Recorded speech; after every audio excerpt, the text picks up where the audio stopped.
Hello and welcome to the first Blues Focus preview of the 2024-25 season. My name is Sam Sheppy and I'm going to be taking you through the action that's going to unfold on Saturday as Birmingham kick off their League One campaign against Reading at St Andrews. And this is a really anticipated game, isn't it, for Blues fans because of what we've been through last season, the heartache of getting relegated on 50 points in the style that we did as well on the final day. And now we get to look forward to a new season, albeit in a new league, a lot of new teams that we'll be facing next season. But this is one that I'm really looking forward to. And hopefully we can get some upwards momentum and get right back up there to the championship and competing. And this season already, we've made so many transfers, haven't we? A lot of activity in the window, a lot of money spent as well. We're getting a bit of a name in League One now for being high spenders in the league, the likes of William Williamson coming into the club, Alfie May, bolstering the goalkeeping options of Ryan Alsop and Bailey Keacock-Farrell, Christophe Clara coming in as well. There's a lot of transfer activity and that's generated a lot of hype with the Birmingham fans.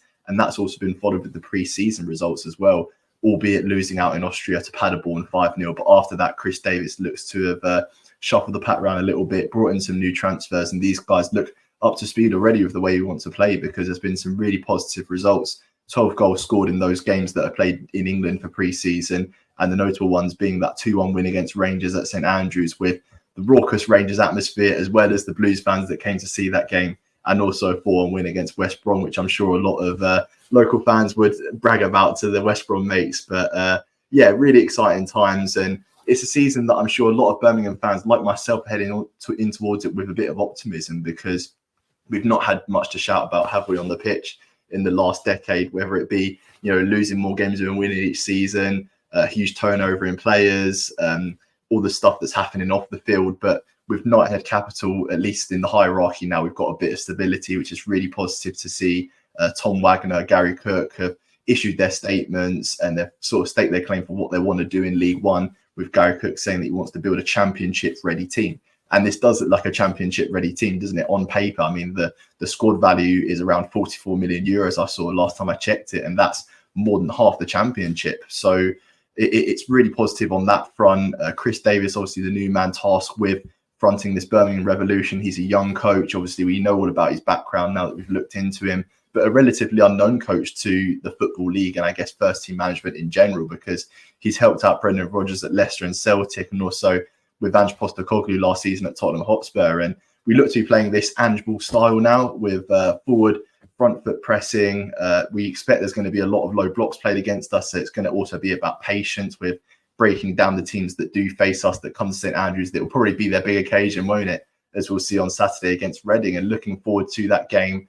Reading themselves, I mean, it's been a bit of a fiasco for them, isn't it? With all of the points deductions they've got, the saga that's happening with Dai Yong, who their owner is, causing a lot of trouble, really, not paying debts that should be paid. And obviously, as Blues fans, we know all about this, don't we? With previous regimes of ours that have really under-delivered and underperformed when it comes to running a club sufficiently. So all the best at Reading in that respect. But obviously, Saturday, it's a game of football. It's a game of football that we want to win. In terms of the lineup for Blues, I imagine it's going to be the same as what we played against West Brom. It may be a back and forth between Dembele and Hansen as to who starts on the wing, but I'm pretty sure the rest of the team is going to stay how it is. It looks like Christian Bielik will start because obviously he did have that injury scare, didn't he, against West Brom, where he was taken off and he had his arm in a cast, and a lot of fans were like, oh, here we go, the injuries are coming in already. But Christian Bielik looked to have cleared it up on his social media and said that he is going to be fine for the game. So I'm really excited for it. We're going to throw forward now actually to a fan opposition preview, I guess, a soundbite of what we can anticipate and expect from the Reading team. And we spoke to Elm Park Royals ahead of the game to see what their take is, not only on the situation against Birmingham, but as a whole, looking forward to the 2024-25 season. So Reading this pre-season have had a pretty good pre-season, all things told, considering that we are currently still in the midst of a takeover and not able to actually sign or register any new players. We've managed to win 4 games out of 6 that we've played this summer, beating 3 championship opponents, which has been pretty positive. And I think it's the first time we've won our last pre-season game for 9 or 10 years, which is crazy. We've had a decent enough look at the team because it's the same team as last season, which is has its positives and negatives. We obviously haven't been able to refresh any of the team, which in some positions is still sorely needed. We're lacking a left back currently. We're playing a 16-year-old in pre-season at left back who hasn't looked hugely out of place, but equally it's not really the position you want to be going into the season with. And we don't really have a natural left winger still. We're still playing a striker out on the left wing, which is unfortunate, but it is the position we're in with the takeover not having been confirmed as of yet. In terms of the season going forwards, I feel like Reading have got a decent chance to do well this season. It's not really a season where I think Royals fans are looking at thinking we're going to get promotion or anything crazy like that, but it's certainly one where I think people would be disappointed if we weren't pushing for the top half, if not in the top half this year. The squad is more than capable of doing so, as we proved for the last 2/3 of last season after a really poor start, and it's just a case of just putting it together for the full season now. I imagine that this team will play on Saturday against Birmingham. We'll probably see Pereira in goal. Dorset, if he's fit, will play at left back. It's yet to be seen. He's apparently undergoing a fitness test on Friday before they travel up to the Midlands. If not, we might see Garcia, the 16-year-old I mentioned, at left back. Bindon will come back. He's just been at the Olympics for New Zealand. He'll come back into the centre and play with Mbengwe. And then we'll probably see Michael Craig at right back, I think, because Andy Eardom, the club captain, is out injured. In midfield, we'll have Wing and Ben Elliott, who's had a really good pre-season, so I think he could prove to be dangerous. Have Aziz out on the right-hand side, Kelvin Irbatiman out on the left, and then Sam Smith will be up front with Harvey Nibbs playing in the centre behind him in the number 10 position. We're definitely a team which I think other League One sides will probably underrate for the first couple of months because of where we finished in the league last season. I don't think we're a team to necessarily be taken lightly. We definitely gave a lot of teams very competitive games last year. Whether we'll be able to, carry that momentum on into this season is yet to be seen. But I think for a prediction, I'm going to say it's going to be a close game on Saturday, and I will go with a 1-1 draw. And best of luck to Birmingham for the rest of the season.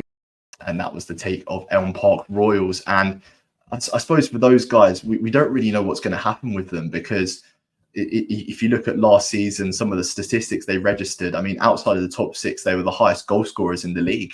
But they had all those points deductions that really took the wind out of their sails, and it was all about just staying afloat for those guys. So I do feel for them. And in terms of the players they've got registered to their club at the moment, Harvey Nibbs, who's a striker, a promising young guy. He did come from Aston Villa's youth team, so there will be a bit of animosity there if the fans do know about that. Sam Smith as well, who's a striker that plays for Reading, pretty prolific in these leagues. I mean, for Cambridge, he featured before Reading, scored a lot of goals there. And Nibbs and Smith both got 16 goals in all competitions last season. So they're a prolific duo up top, which I'm sure the Birmingham hierarchy and the players on the pitch will be looking out for to stifle. In terms of other familiar faces, guy that plays centre back for Reading, Harley Dean, which I'm sure a lot of Birmingham fans still know about, and someone that wore the blue shirt for many years, still speaks fondly about the club. And towards the end of his time at Blues, there was a lot of divided fans about, I guess, the way that he was at the club and whether he should be starting or not. But I'm sure he'll get a decent reception at the club, because I believe he was captain at one point. So, yeah, best wishes to him, but obviously not for Saturday, because it's a big game for us. And I guess the game on Saturday will be the benchmark for what we expect for the rest of the season, because anticipation is building, expectations are high. I'm sure everybody's seeing the statistics and the odds when it comes to us being the favourites to win the league. Alfie May to be top goal scorer, 100 plus points. So there's all of these statistics that are floating around.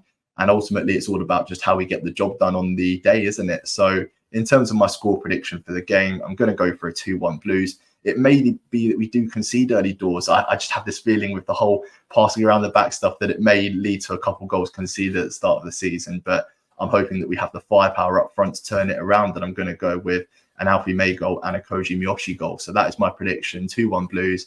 Let me know in the comments what you think is going to happen in this game. I'm looking forward to it. I'm sure you guys are looking forward to it. It's a sellout game, so there's lots of anticipation building. And make sure to like, share, comment, subscribe. Most importantly, keep right on.